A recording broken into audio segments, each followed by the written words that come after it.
Nosso Senhor nos conduz hoje na liturgia para o primeiro salmo e também para um tema muito recorrente no Antigo Testamento, que é o tema da escolha. Como nós somos filhos da nossa geração, a nossa geração é marcada por duas doutrinas, uma que vem de Kierkegaard e outra que vem de Sartre, que acham, que atribuem às escolhas um caráter ruim. Mas quando a gente vai na palavra de Deus, e por que eu preciso ir na palavra de Deus? Porque a palavra de Deus é o começo de tudo. Antes de existir qualquer coisa, é a palavra do Senhor que existe. Então a palavra do Senhor dá força à nossa existência. Olha como nós entendemos filosoficamente errado.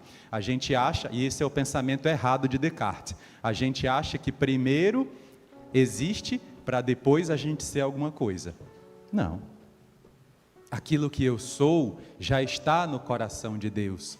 Eu preciso descobrir, eu preciso encontrar a minha essência. Por isso que a vida humana, ela é uma parceria entre Deus e eu. Eu não posso me realizar sozinho. Existe uma teologia que eu gosto muito, que diz o seguinte: toda teologia verdadeira é uma antropologia. O que é que isso quer dizer? Que eu só consigo descobrir quem é o ser humano quando eu olho para Deus. E se eu quiser conhecer a Deus, eu preciso olhar para a minha humanidade, porque elas são espelhadas. Então, por isso, meus irmãos, que nosso Senhor começa hoje com o tema da liberdade. Escolhas. Quando você toma decisões, você começa a ir para frente. Quando você não toma decisões, você paralisa a sua vida. E você entrega a sua vida na mão de outras pessoas que vão acabar com ela. Porque ninguém vai cuidar da sua vida melhor do que você. Se nem você ama a sua vida ao ponto de você tomar as rédeas dela e fazê-la ir para frente, e tem muita gente assim, esperando que outra pessoa valide, esperando que alguém chegue na sua vida para salvar, é você. Por isso que o Senhor diz: eu ponho na tua frente a escolha. É você que tem que construir sua vida interior. Vai dar trabalho, vai ter hora ruim, vai ter hora difícil, mas é você que precisa ter o esforço. O primeiro passo é seu, os outros são meus, diz o Senhor. E aqui, meus irmãos, existe o primeiro ponto, que é o aprendizado. Por que eu não consigo, Padre, fazer boas escolhas? Porque eu não tenho o arcabouço necessário.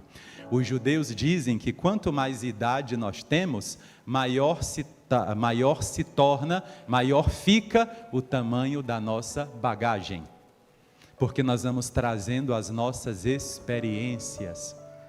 Nosso mundo, e eu vou fazer mais uma crítica, que é marcado pelo hedonismo, valoriza a juventude e a beleza como se fossem coisas absolutas em si mesmas, e não são. Por isso que nosso Senhor hoje diz: você não consegue fazer escolhas, você não consegue ir para frente, é porque na sua vida você não aprendeu o suficiente. E nós temos duas maneiras de aprender: ouvindo ou apanhando. Qual a melhor? E qual que a maioria das pessoas escolhe? Por isso que nós estamos aqui. E hoje, meus irmãos, também no Salmo, que foi o primeiro texto grego que eu traduzi, já se vão aí 20 e tantos anos, neste Salmo, o Senhor nos apresenta o homem plantado à beira das águas. Lembrem que água, na palavra de Deus, é a própria Torá, é o próprio Pentateuco. O que é o Pentateuco, Padre? O pensamento de Deus. Por que nós temos tanta segurança? Por que eu tenho tanta certeza de que estou no caminho certo e tomo decisões céleres, tomo decisões rápidas? Porque eu plantei minha vida na palavra. Minha vida está plantada nas águas da Torá. E uma planta que está plantada junto da água, ela floresce o ano inteiro. Vem a seca, ela pega mais água. Vem o inverno e ela consegue se manter, porque as raízes são profundas. porque a água torna o solo mais macio e as raízes se aprofundam. Suas escolhas precisam ser escolhas em Deus. Então é necessário aprender do Senhor. Essa talvez seja a primeira camada de hoje. Você quer aprender ou você quer somente sentir coisas? A Igreja Católica não é para você sentir coisas. É claro que nós estamos aqui para que a celebração da Eucaristia seja a mais bela e a beleza impacta a vida humana. Mas nós não estamos a serviço dos sentimentos. Porque os sentimentos, eles são volúveis. Cuidado com pessoas que são muito sentimentais ou que são guiadas apenas por emoções. Cuidado quem vive assim, cuidado quem convive com gente assim, sabe por quê? Porque você pode perder grandes aprendizados, você pode perder grandes momentos da sua vida, você pode perder grandes pessoas na sua vida, porque você estava muito ocupado em tentar seguir os seus sentimentos, que são forças ingovernáveis. Você só tem que aprender a direcioná-las. E hoje Jesus, quando apresenta esse salmo também, não é? Ele diz: aquele que não planta sua vida em Deus, ele é como palha seca. O vento, e o vento na palavra de Deus, ele representa as forças diabólicas. O vento leva a palha seca, até que ela encontre alguma coisa que esteja em chamas e ela seja consumida, e se torna cinza, se torna nada. Chegando no Evangelho, que eu queria passar pelo Evangelho de hoje, primeiro, meus irmãos, Jesus aqui é apresentado como Moisés. Quem foi Moisés? O maior profeta, o maior patriarca e o maior rabi. Por que profeta? Porque ele foi o único, antes de Jesus, que via Deus, que conversava com Deus, face a face. E isso Deus lhe concedeu por causa da sua humildade, por causa da sua vontade de aprender, por causa da sua consciência situacional. Quando Moisés estava diante de Deus, Moisés ficava com os ouvidos sensíveis para ouvir o que Deus quer falar. Ele não ficava diante de Deus pensando: será que abasteci o carro? Será que amanhã a reunião vai dar certo? Será que daqui a pouco vai ter janta para mim? Não, ele não ficava distraído, nem ficava pensando no passado. Ai, para chegar aqui foi difícil, ai, está muito quente. Não, ele dizia: eu agora vou aproveitar o que Deus quer me ensinar. Nós temos muita dificuldade em fazer isso. Moisés também era um rabi, porque Moisés tinha zelo em ensinar os outros. A nossa geração ocidental valoriza tão pouco o ensino, que desvaloriza também quem ensina. Porque as pessoas acham que já estão prontas, não é? As pessoas acham que porque têm força, porque pensam rápido, são melhores do que os outros. Moisés não, ele era um tzadik. O que é isso? Ele era aquele que vivia a Torá, isso é uma coisa, mas ele tinha vontade de ensinar as pessoas. Se alguém te ensina alguma coisa boa, é sinal de que essa pessoa te ama. Quem não nos ama, nos vê fazer alguma coisa errada e ignora, porque não quer o nosso bem. Então Moisés era um rabi, porque ele era um homem preocupado em ensinar.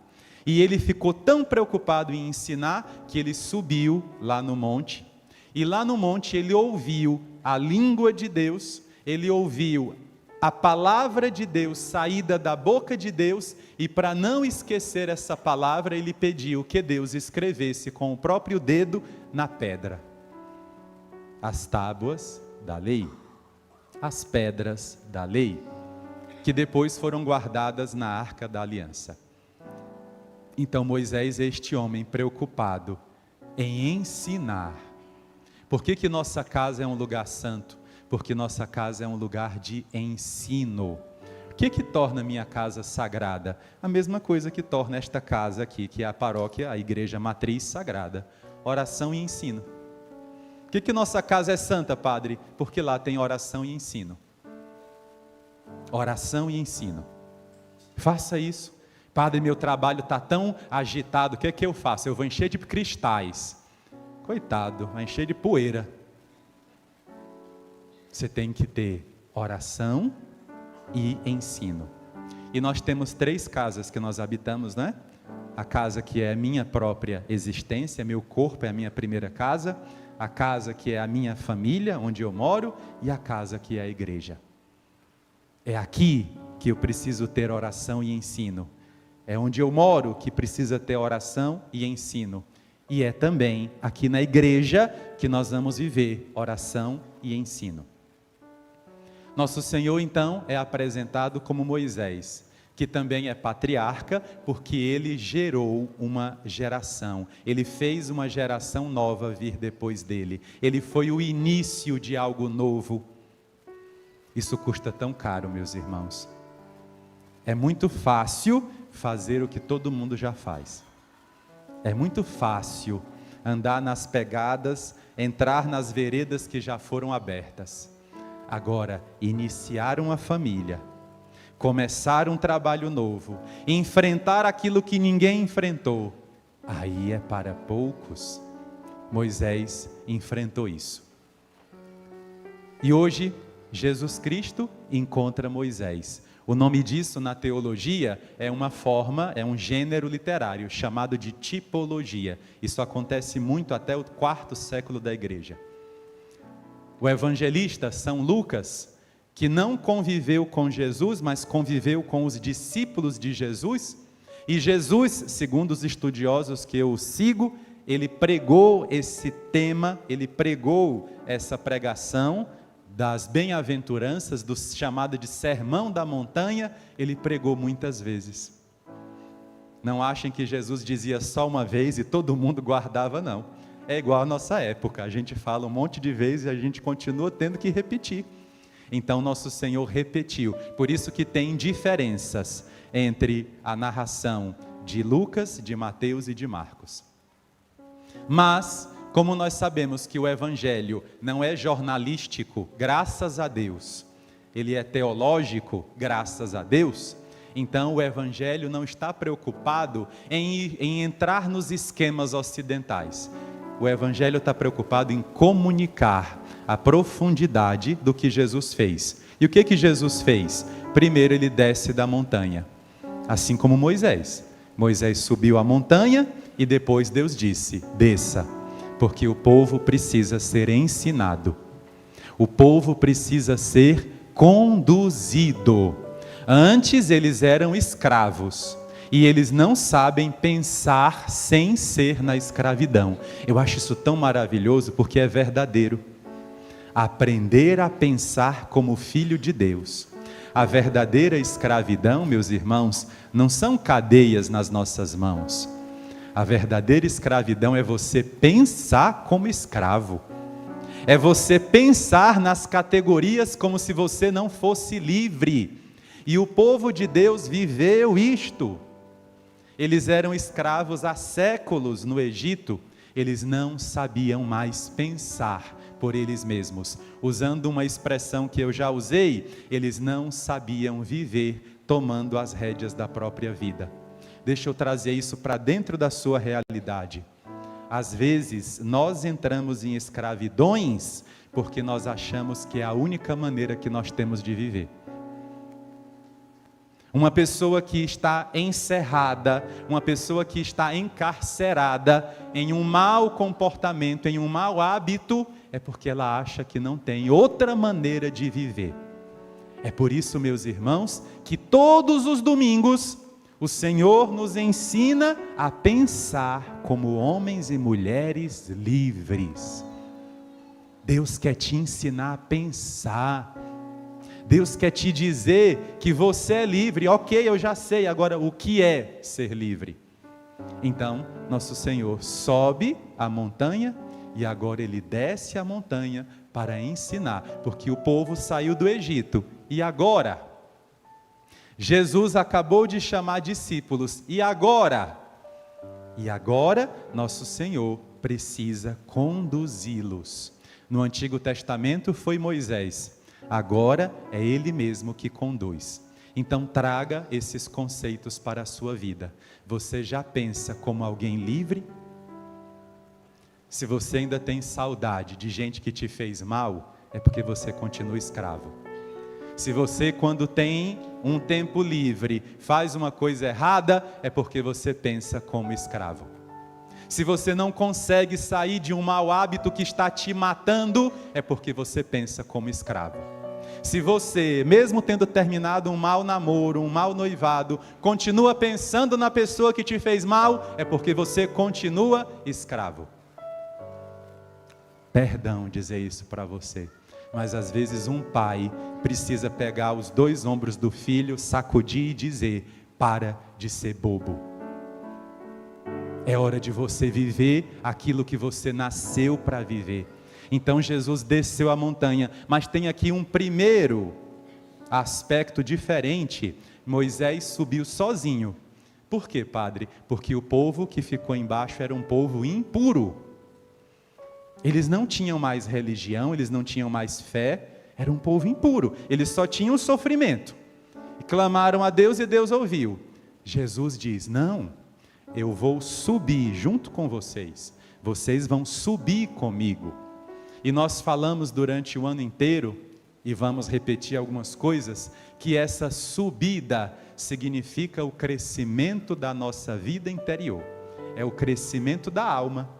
Nossa alma só cresce quando nós estamos num caminho de subida. E aqui eu vou me apegar ao estoicismo de Marco Aurélio, quando ele diz o seguinte: nossas escolhas só têm 2 movimentos, para o alto ou para baixo. Para baixo é descer, é piorar, é ser menos do que eu sou. E subir, que é difícil. Por que é difícil subir? Porque um caminho íngreme exige mais joelho e perna da gente. É ou não é? E também é mais difícil subir, porque enquanto está todo mundo na planície, é fácil. Mas quando a gente começa a subir, o que acontece? Nós ficamos sozinhos. Por isso que o Senhor sobe e diz: vocês vão subir comigo. Nós não podemos simplesmente envelhecer. Nós precisamos crescer. Nós precisamos subir. E se você carrega pessoas nos seus ombros, fortaleça as suas pernas, que a subida vai ser difícil. Logo depois, meus irmãos, no Evangelho, Jesus desce e ele para. Por que ele para? Porque ele agora precisa reunir as pessoas. Ele precisa trazer aqueles que estavam distantes. Então ele para que todos os que estavam caminhando estejam no mesmo ritmo. Isso é bonito de Jesus. Ele para que todos nós estejamos no mesmo ritmo que ele. E parando, ele para em um lugar plano, numa planície. E é aqui que alguns estudiosos chamam, de que Lucas errou, porque o nome é Sermão da Montanha. Jesus deu o sermão lá em cima, não foi na planície. Mas São Lucas está usando um recurso geográfico teológico. Qual é o recurso? Na planície, todos ficam na mesma condição. Então, nessa hora, Jesus está ensinando a todos. E essa ideia é reforçada por qual argumento? Porque logo depois diz que Jesus recebeu gente da Judeia, de Jerusalém, do mar de Tiberíades, do litoral, e gente de Tiro e Sidônia. Ou seja, dos pagãos até a capital, Jerusalém. O que isso quer dizer, padre? Isso quer dizer que todos são bem-vindos se desejarem aprender com o Senhor. Isso quer dizer que todos são bem-vindos. A casa de Deus é casa para todos. Isso quer dizer que desde aquele que se sente mais distante até aquele que está bem próximo, o ensino é para todos. Porque o ensino é um pão, é um alimento. E o alimento que é a sabedoria, Deus quer dar a todos. Por isso Jesus para. E parando, Jesus começa a ensinar, ele começa a dar o pão. E qual foi o ensino de hoje de Jesus? Jesus Cristo, ao parar, primeiro levanta os olhos. Parece algo simples Jesus levantar os olhos, mas por que ele levanta os olhos? Alguém aqui deve fazer caminhada ou corrida, não é? Quando você faz caminhada ou corrida, você pode olhar para os seus pés? Se você caminhar olhando para os pés, acontece o quê? Morte, você morre. Barrou em alguma coisa e morre. Você tem que correr ou caminhar olhando para onde? Olhando para o horizonte. Porque dessa maneira você amplia o seu campo de visão. Jesus não só olha para o horizonte, mas ele olha para o alto. Existe uma expressão grega para isso, que é a expressão armegido. Sabe o que significa no Evangelho olhar para o alto? Enxergar na percepção de Deus, na ótica de Deus. E isso é muito importante. Quando alguém nos fere, qual é a nossa vontade? Ferir a pessoa também. Mas quando eu olho com os olhos de Deus, eu perdoo. Eu aconselho muita gente sobre isso, inclusive. Quando a pessoa está com muita raiva de alguém, eu digo, olha essa pessoa com os olhos de Deus. Como é que Deus olha para essa pessoa? Deus também quer acabar com essa pessoa? Ou Deus quer perdoar essa pessoa? Então, nessa hora eu estou olhando a partir do alto. Quando eu estou no meio de um problema, quando eu estou no meio de uma grande confusão, qual é a minha tendência? Qual é a tendência do homem ocidental? Ficar olhando para si mesmo. Eu achei isso tão interessante quando eu li do Rabino Stern. Ele diz o seguinte, nós, que estamos aqui no Ocidente, quando temos um problema, o que a gente faz? A gente caça na memória. Será que eu já passei por isso? Se eu não passei, eu começo a pensar o que eu já aprendi, o que eu estudei sobre isso. Nós não temos a tendência ao homem oriental. O que ele faz na hora de um problema? Ele olha para o alto. Ele olha com os olhos de Deus. Isso é um movimento transcendental. Isso é um movimento de sair de si para olhar com os olhos de Deus. Vamos entender isso juntos agora. Se eu quiser enxergar Fortaleza inteira, o que eu tenho que fazer? Já andaram de avião? O avião está lá em cima, né? Aí quando vai chegando aqui perto, você vê um matagal, está chegando em Caucaia já.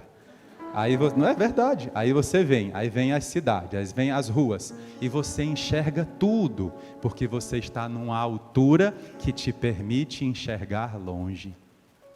Quando você estiver num problema, se você tiver alguém te perseguindo, se você estiver chorando, se você estiver injustiçado, se você tiver perdido tudo, não fique olhando para você, porque isso vai te adoecer. Meu Deus, eu não tenho dinheiro, eu não tenho condição, eu não tenho como resolver. Certo, tudo isso eu já sei. Eu quero olhar agora com os olhos de Deus, porque o olhar de Deus é diferente do meu olhar. Isso parece fácil, mas não é.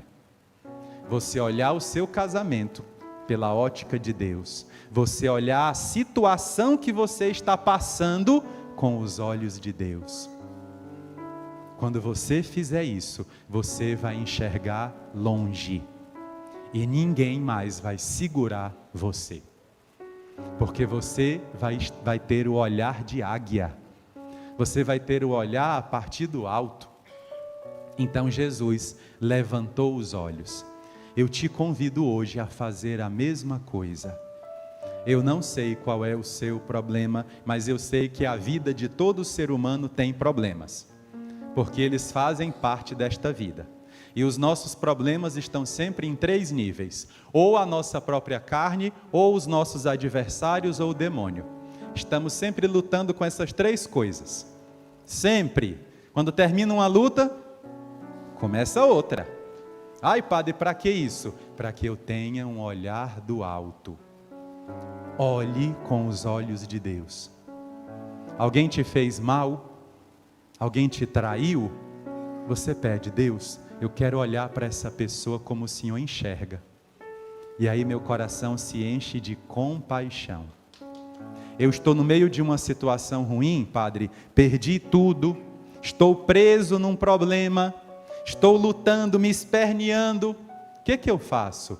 Peça para Deus te mostrar qual é a visão dele, por quanto tempo eu vou passar por esse problema, como eu vou sair desse problema, quais são os recursos que eu tenho. Eu olho a partir do alto. Mas Lucas, que é um homem inteligente, ele junta duas coisas. Ele diz que Jesus levantou os olhos e olhou para os discípulos. Como é que pode ele levantar os olhos e olhar para os discípulos? Ele está juntando duas ideias. O que ele está dizendo, Padre? Vamos ser objetivos, não é? Jesus está dizendo, meus olhos estão sobre vocês. É como se ele dissesse, eu sei o que você passa. Nós temos uma tendência a pensar em Deus como Deus aristotélico, como motor imóvel, aquele que criou, aquele que iniciou tudo, mas que está no cantinho dele. Jesus diz que não, ele é um Deus cujos olhos estão pousados sobre nós. Nossa vida, que às vezes parece ser tão desinteressante para alguns, Deus está com os olhos dele pousados sobre a sua vida.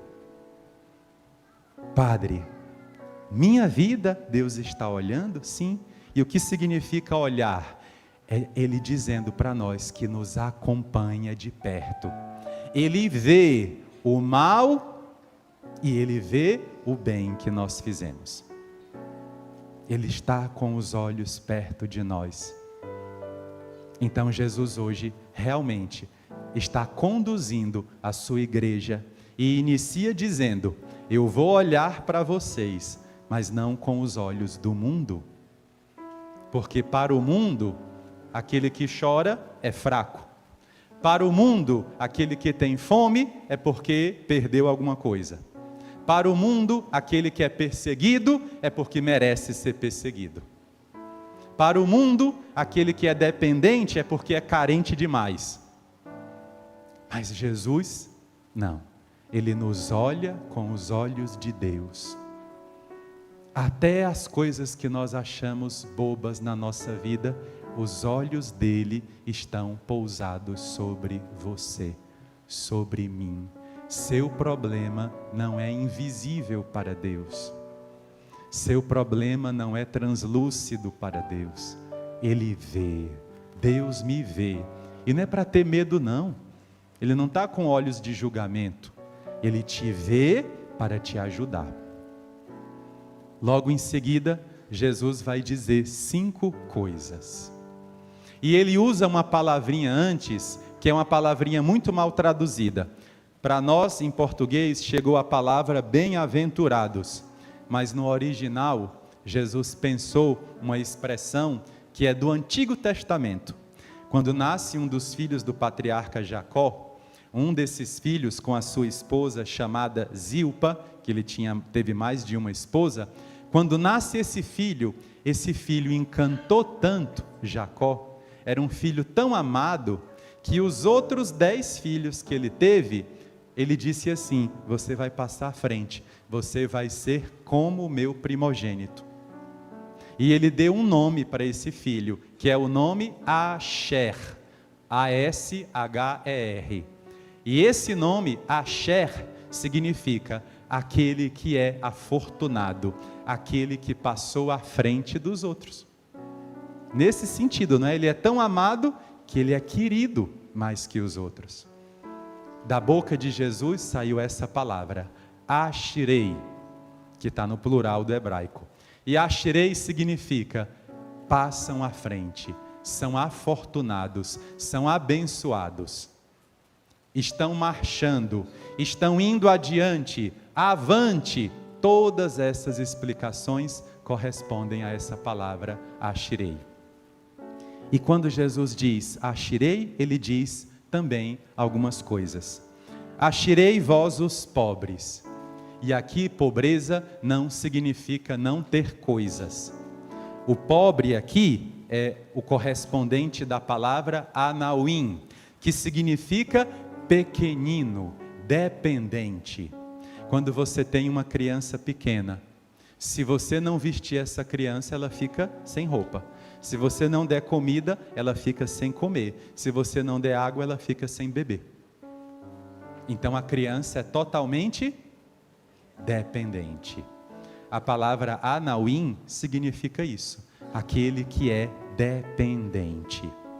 Então Jesus não disse, bem-aventurados os pobres, ele disse, continuem marchando, vocês que são dependentes. Vocês que precisam de coisas que não têm, vocês que não foram cuidados por ninguém, vocês que não foram ajudados por ninguém, vocês que são dependentes, anauim, continuem marchando, vocês não devem parar, vocês não devem recuar. É uma palavra de ordem, continuem avançando. Eu sempre digo isso porque achei maravilhoso quando aprendi, não se sente na cadeira de vítima. Vitimismo é para pessoas fracas. Quem quer ir para frente não pode se vitimizar. Ai, padre, mas eu sou assim porque minha mãe, na hora da gestação dela, não me quis. Certo, mas ela teve você, não teve? Então pronto, se cure, siga em frente. Ai, padre, mas o meu pai, quando eu tinha 10 anos, não foi para a minha reunião do colégio. Por isso que hoje eu sou assim, carente. Ah, é? Você está quantos anos? 70. Sabe o que é isso? Se sentar na cadeira de vítima.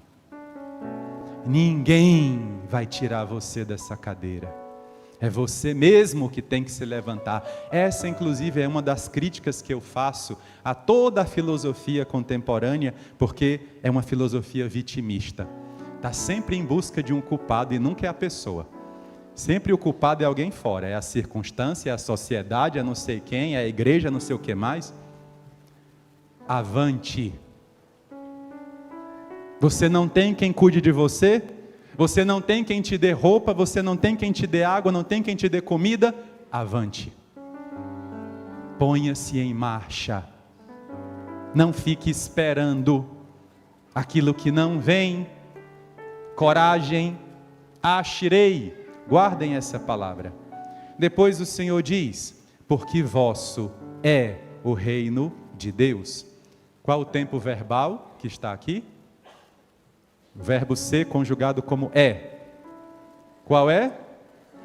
Não, presente está incompleta a resposta. Presente do indicativo. Agora sim. Padre, por que isso é importante? Se o verbo está no presente, é Deus dizendo para nós que a lei do retorno existe e que nós vamos receber recompensas pelo nosso esforço aqui. E que nós vamos receber bênçãos aqui, e que se eu for alguém que ninguém cuidou de mim, Ele vai cuidar de mim aqui, porque meu é o reino de Deus. Tem coisas, promessas que acontecerão, que se cumprirão na minha vida ainda aqui, porque Ele cuida de mim já aqui. Depois Ele diz, achirei vós que tendes fome. O que é ter fome? Alguém não te ensinou, alguém não te instruiu e alguém não te deu comida. Porque são 3 os pães, não é? O pão da sabedoria, o pão da doutrina e o pão de encher a barriga. Se alguém não me der comida, eu não vou parar, eu vou continuar caminhando. Se alguém se negou a me instruir, a me ajudar com o ensino, eu não vou parar. Eu vou continuar. Se alguém que era sábio não me ajudou a ser sábio, eu não vou parar. Eu escuto muita gente reclamando, não é? Ai, padre, é porque eu estou fazendo faculdade, mas não aprendo nada. Vá atrás. Não arrancaram seus olhos, não. Os livros são os mesmos para todos. Vá atrás.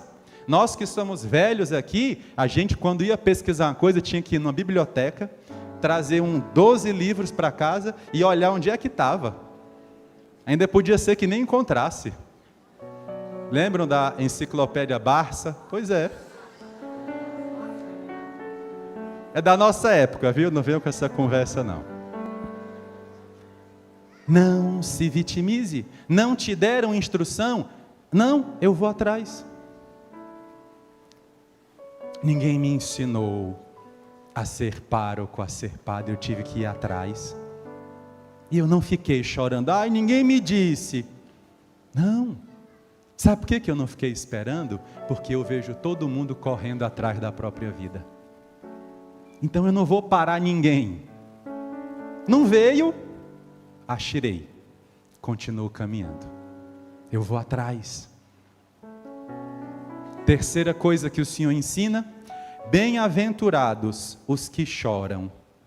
Agora, na segunda e na terceira bem-aventuranças, achireis, nosso Senhor fala no futuro. Sereis saciados. Vós que agora chorais, sereis consolados. Por que está no futuro? Porque a plenitude, a recompensa total, eu não posso receber aqui, porque nessa terra tudo é passageiro. E a recompensa que Deus quer me dar é para sempre. Então algumas coisas eu vou receber aqui, mas totalmente minha recompensa está guardada com Ele. E por que os que choram? Aqueles que choram é porque estão sem consolação. É porque não têm aquilo que deviam ter. É porque foi tirado deles. Quando é que uma pessoa está sem consolo? É quando ela perde o que ela tinha. Quando você vai no velório, por exemplo, de uma mulher que perdeu o esposo, você vai consolar, porque ela perdeu. Quando você vai num enterro, por exemplo, de uma mãe, você vai consolar os filhos, porque eles não têm mais a mãe, eles perderam o que eles tinham. Então o choro é isso. O choro é porque me falta aquilo que eu tinha. Aqueles que perderam o que tinham, um dia se alegrarão, receberão de novo. Quarto, aqueles que são perseguidos, aqueles que são expulsos, insultados e amaldiçoados por causa de mim, esses devem se alegrar. Se você está fazendo algo bom e ninguém te reconhece, se você está sendo leal, honesto e ninguém te reconhece, continue caminhando. Para de querer ser um bebê chorão. Ai, ninguém vê, padre, eu sou tão correto. Continue sendo. Ai, padre, mas essa pessoa faz tudo errado e ela consegue se sobressair. Não se preocupe, ela não vai ter recompensa. Para ela o Senhor diz: grande desgraça, ai de vós. Por que você tem tanto medo? Por que você acha que aquilo que você faz de bom é tão frágil? Porque nós queremos recompensa das pessoas. As pessoas não vão nos recompensar. Mesmo que elas sejam muito boas, elas não são capazes de nos recompensar. E eu quero concluir aqui. Vamos terminar cantando Tudo Posso? Ou então Vivo de Misericórdia? Nosso Senhor termina dizendo: grande será a vossa recompensa. A palavra que ele usa é a palavra pistaté, que significa aquilo que está guardado e seguro. Por que eu faço o bem, Padre? Porque o bem vai voltar para mim. Minha recompensa está guardada e segura. Aqui nosso Senhor é muito profundo, Ele sempre é. Ele está nos ensinando como acabar com a espiral da maldade. Se alguém te fizer um mal e você fizer o mal para essa pessoa, o mal aumenta ou diminui? Mas se alguém te fizer um mal e você seguir em frente e fizer o bem, o mal aumenta ou diminui? Não só diminui, como o bem vai voltar para você. O bem volta para as mãos de quem o pratica. Se a pessoa não te recompensa, Deus te recompensa de algum modo. E aqui tem outro segredo. Deus, Ele usa uma medida que é uma medida de exagero. Eu faço uma coisinha para Deus e Deus me devolve milhões, muito mais. Eu faço uma coisinha para Deus. Padre, na igreja eu sou aquele que acende as velas. Deus vê. e Deus nos devolve muito mais. Então será abundante a nossa recompensa. Eu sou testemunha disso. Eu dei para Deus a minha juventude. Não tem mais, acabou. Mas Ele me deu muito mais do que eu entreguei. E Ele tem razão quando diz: você precisa continuar a caminhar. Padre, eu já trabalhei 40 anos, o que é que eu faço? Continua. Se você pode, continue. Nós temos que tirar da nossa cabeça essa ideia grega de Sêneca, de que o ócio é uma coisa boa. Não, padre, eu só vou ser feliz quando eu tiver 10 horas de descanso. Não é assim, filhos. Vamos pedir ao Senhor juntos agora em oração, que eu tenha certeza que a minha recompensa está guardada e segura. Eu vou ser um bom esposo, não só por causa da minha esposa, mas porque Deus me recompensará. Eu vou ser um bom filho, não só pela minha mãe, pelo meu pai, mas porque eu sei que esse bem que eu estou fazendo vai voltar para mim. Então nessa hora eu descanso no Senhor, nessa hora eu sossego a minha alma, eu descanso em Deus, porque eu sei que Ele me vê, os olhos dele estão pousados sobre mim. Deus te vê também? Não? E o que que Deus está vendo quando olha para você? Deus está vendo uma pessoa que paralisou, que passa o dia reclamando, sentado na beira da calçada? Ou Ele está vendo uma pessoa que chora, mas que luta, que sofre, mas que continua caminhando, que é injustiçada, mas não para de fazer o bem, que ninguém cuidou, mas cuida dos outros? É assim que Deus vai transformando homens e mulheres em santos e santas. Santidade, ela começa nas virtudes heróicas. Não é só ser bom, é ser bom como Deus. Não é só ser justo, é ser justo como Deus. E aí Ele vai esticando as minhas virtudes. Vocês querem ir para frente? Quem decidir parar, eu só tenho uma coisa para dar de presente: um caixão. Porque quem para, já morreu, já escolheu morrer. E tem muita gente que está escolhendo morrer. Muita gente. Ai, padre, é porque é tão difícil. Meus irmãos, não existe nada fácil. Coisas valiosas custam caro. Vamos agora abaixar a nossa cabeça um instante. Se você está só,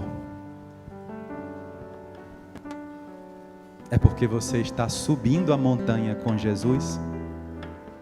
Se ninguém te entende, é porque você está subindo a montanha com Jesus.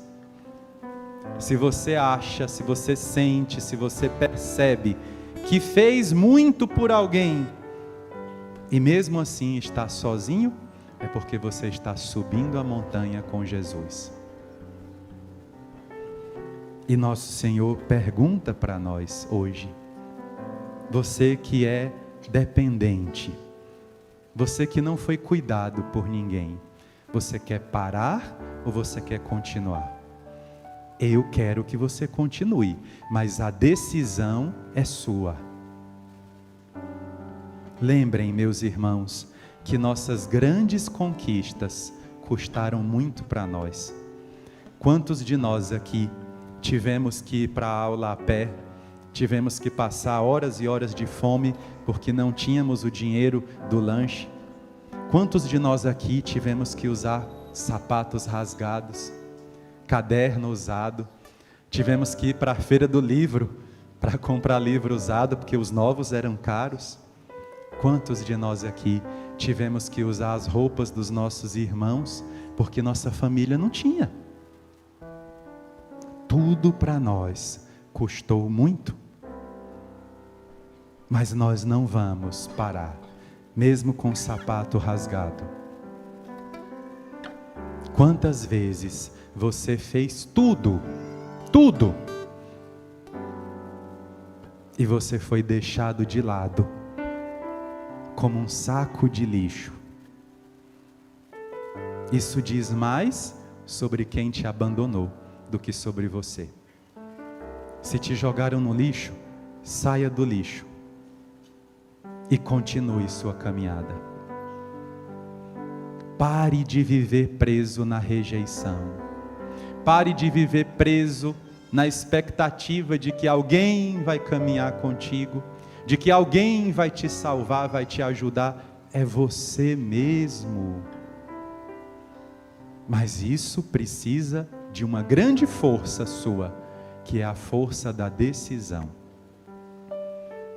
E a última coisa, quando for fazer algo, lembre que a sua recompensa está sendo coletada por Jesus. E Ele é muito generoso sois.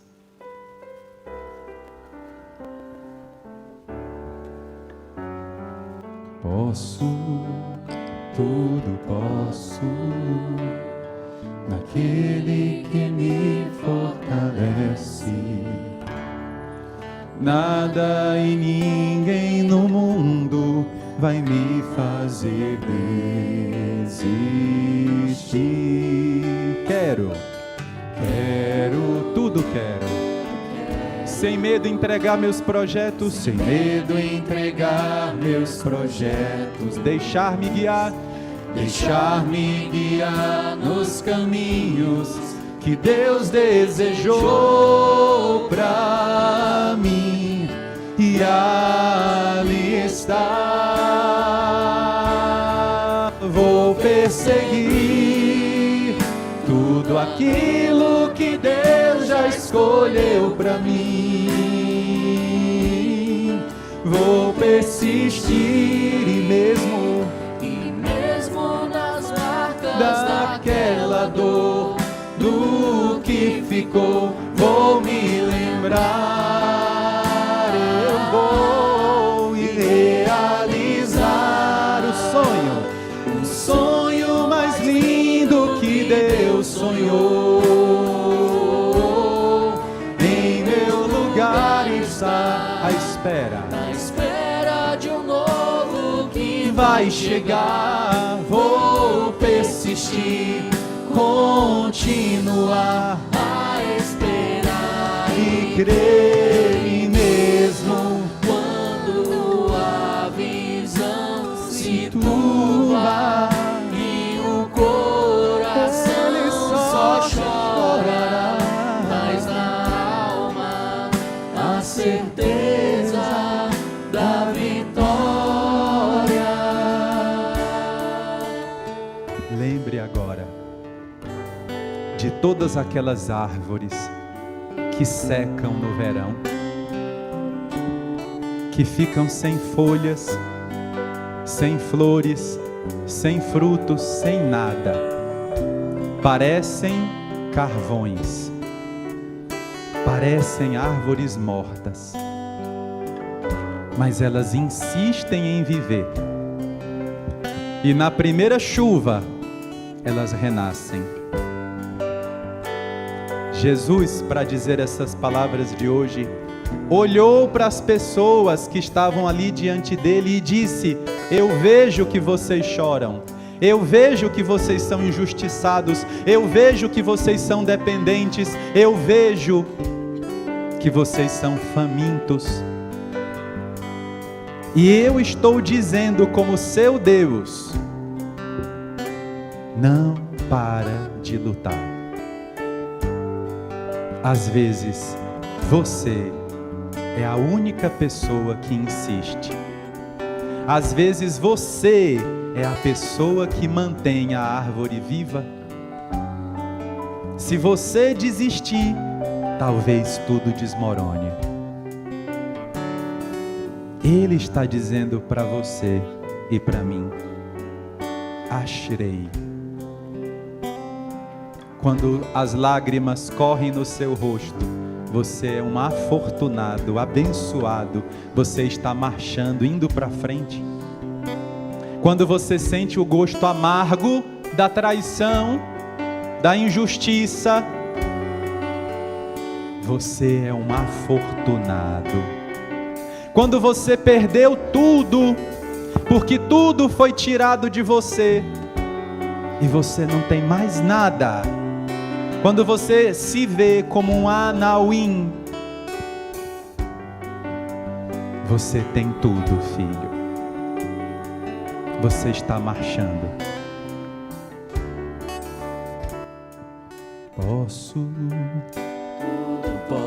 Tudo posso naquele que me fortalece. Marchando, diga: nada e ninguém no mundo vai me fazer desistir. Vou perseguir, diga forte, Aquilo que Deus já escolheu pra mim. Vou persistir mesmo das marcas daquela dor, do que ficou, vou me lembrar e realizar o sonho mais lindo que Deus sonhou. em meu lugar está. Em meu lugar está À espera de um novo que vai chegar. Vai chegar, continuar a esperar e crer, e mesmo quando a visão se turva e o coração ele só chora, mas na alma chora. a certeza da vitória.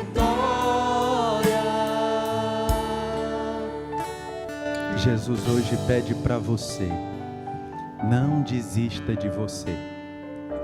Tem gente aqui que já disse: Deus, me leve, me leve.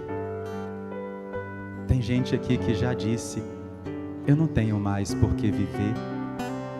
Pare, continue marchando. Tem gente aqui que desistiu de pessoas. As palavras que você usou foi: eu não consigo mais ajudar essa pessoa.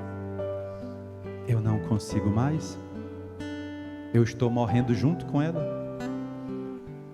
Não desista. Tem gente que já desistiu do casamento. Só está esperando a hora certa de ir embora. Continue caminhando.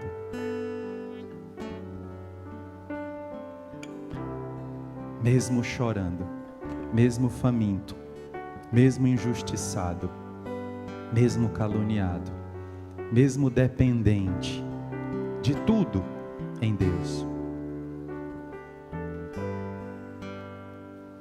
E mesmo quando a visão se turva e o coração só chora, Mas na alma a certeza da vitória. diga para Jesus agora: eu não estou morto, Senhor. Eu vou renascer. Eu posso estar passando pela fase mais difícil da minha vida até agora, mas eu vou renascer. Eu não desisti de mim porque o Senhor não desistiu de mim. Eu vou em frente e o Senhor vai na minha frente, me conduzindo pelo seu trabalho. Homens aqui precisam rezar pelo trabalho. Tem gente querendo desistir do trabalho, desistir do filho, da filha, desistir da igreja. Nunca, Senhor. Achirei. Eu vou continuar marchando, e eu vou para frente, e eu vou para frente, porque eu sei que o último dia o Senhor vai dizer para mim: agora, Padre Elano, você pode descansar. Aí eu vou descansar com o Senhor na eternidade. Até lá, o Senhor tem um combatente, um homem que vai marchar sobre esta terra. E eu quero que você, meu irmão, se você trouxe alguém importante para você na sua vida, nós temos tanta gente importante na nossa vida, nossos parentes tão amados, sua esposa, seu esposo, seus filhos. Peça para essa pessoa: não desista de nós, não desista da nossa família, não desista de mim. Peça isso. Nós que servimos juntos na igreja, não desistamos um do outro. Nós que estamos aqui para servir a Deus, para fazer a obra de Deus, marchar adiante, não desistamos uns dos outros. Você já disse? Eu nem ouvi vocês falando. Foi só na telepatia. Quero que vocês falem, viu? Tem que comunicar. Vamos ficar em pé para ninguém passar vergonha. E diga para a pessoa ao seu lado: não desista de mim. E diga forte, diga com fé. Diga para essa pessoa: eu preciso que você não desista. Falou com seu marido? Tá certo. Ele tá ali. Telepatia não, pode falar. Posso, tudo posso, naquele que me fortalece.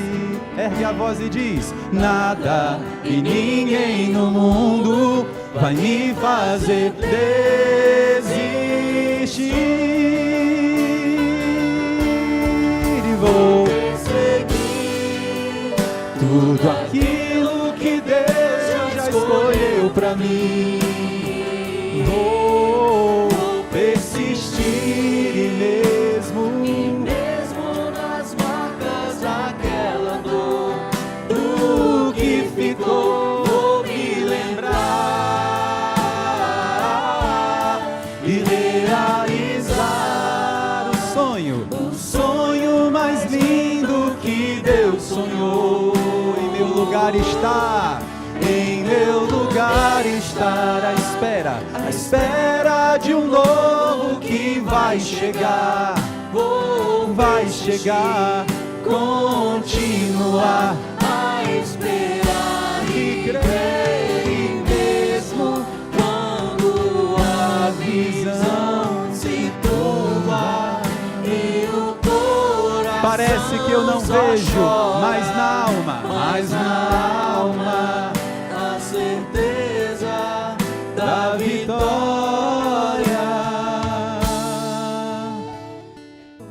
Senhor Jesus Cristo, agora somos o Senhor e eu. A comunhão é sempre, Senhor, esse momento da igreja onde a minha alma vos recebe. A alma de cada comungante hoje vos recebe.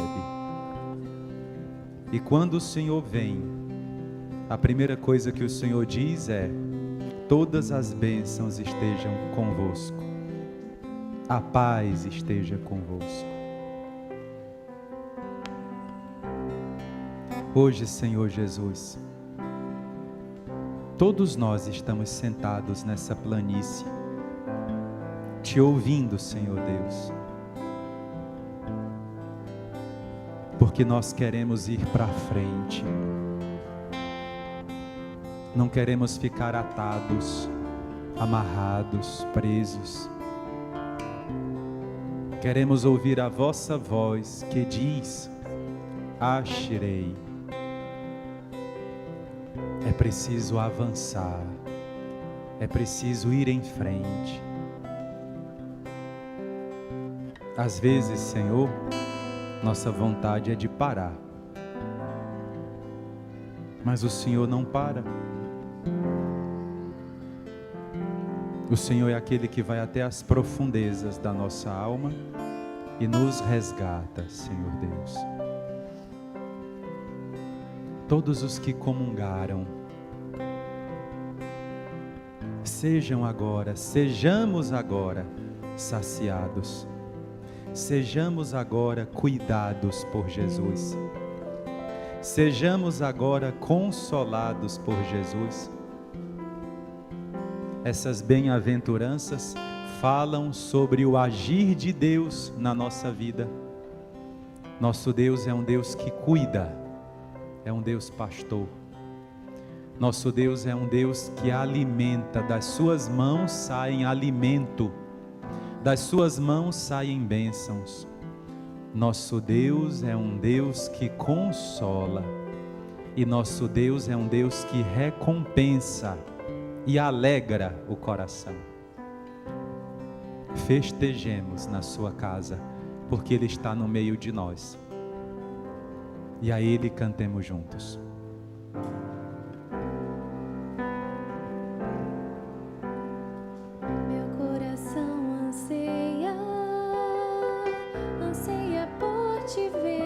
Tudo em mim deseja, tudo em mim deseja receber do Teu Espírito. Quero ser renovado no Teu amor. Quero ser renovado no Teu amor. Eu andei procurando alguém para escutar minhas dores e alegrias, alguém só para estar ao meu lado,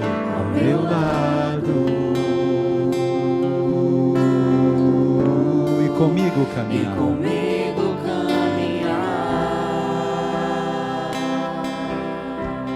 Caminhando com Ele, digamos: vem me amar,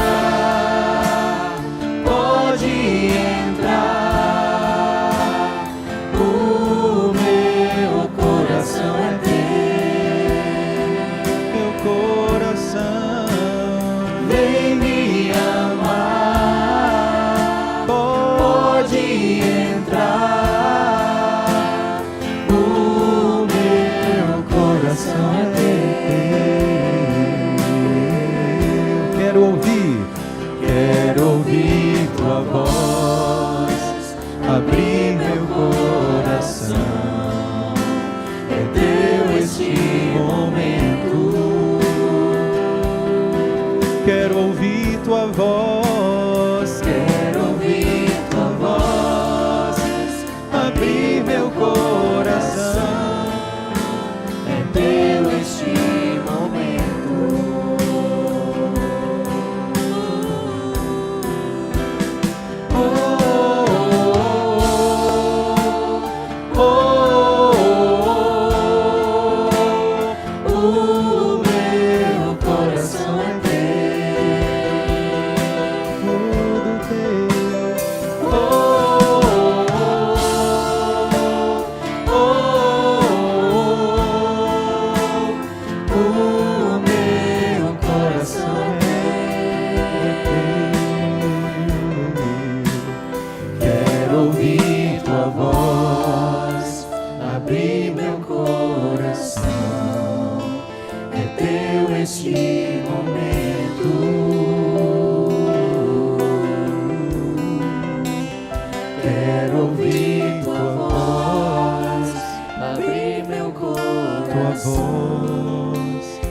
O